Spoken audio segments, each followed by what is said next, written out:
Another day, another vlog. So, ngayong araw, gagawa tayo ng mutabal na may topping na potato. So, ang kailangan natin dito na ingredients, potato, eggplant, lemon, parsley, garlic, onion, black pepper, yogurt, tahina, pomegranate, olive oil.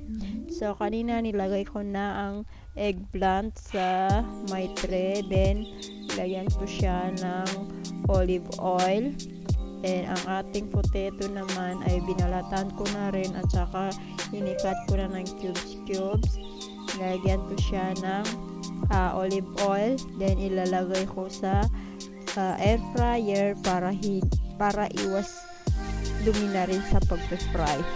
Then, after like 10 minutes, tapos na ang ating potato. Igigisa natin siya sa olive oil. Then, ilagay ng onion, garlic. And then, mix lang hanggang mag-golden brown ang ating onion. After nyan, ilagay na ang potato na ini-air fryer kanina. Then, hinaan ng apoy, lagyan ng tomato paste. After nyo mailagay ang tomato paste, mix lang din. Ilagay na rin ang lemon at saka black pepper at salt.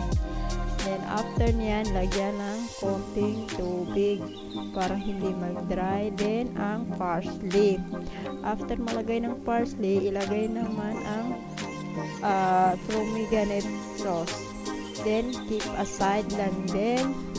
After nyan, sa mutabal naman tayo ngayon. So, tapos na ang aking eggplant. Then, binalatan ko na rin siya. Then, i-chop ko siya para lumiit talaga siya. Then, ilalagay ko siya sa my strainer kasi matubig yung eggplant.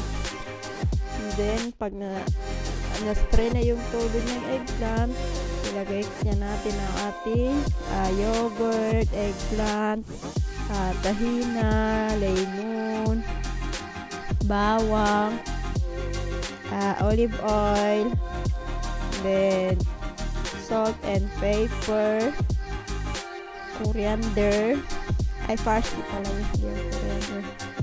And then, ilagay na natin sa ating serving tray ang ating mutabal.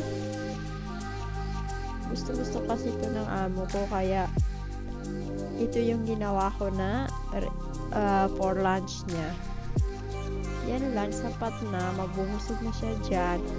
Wala lang, gusto ko lang ikwento. Then, ilagay na ang ating potato na inigisa sa may pomegranate. Then, lagyan natin ng pomegranate liquid ng konti lang. Ayun, natalsik pa.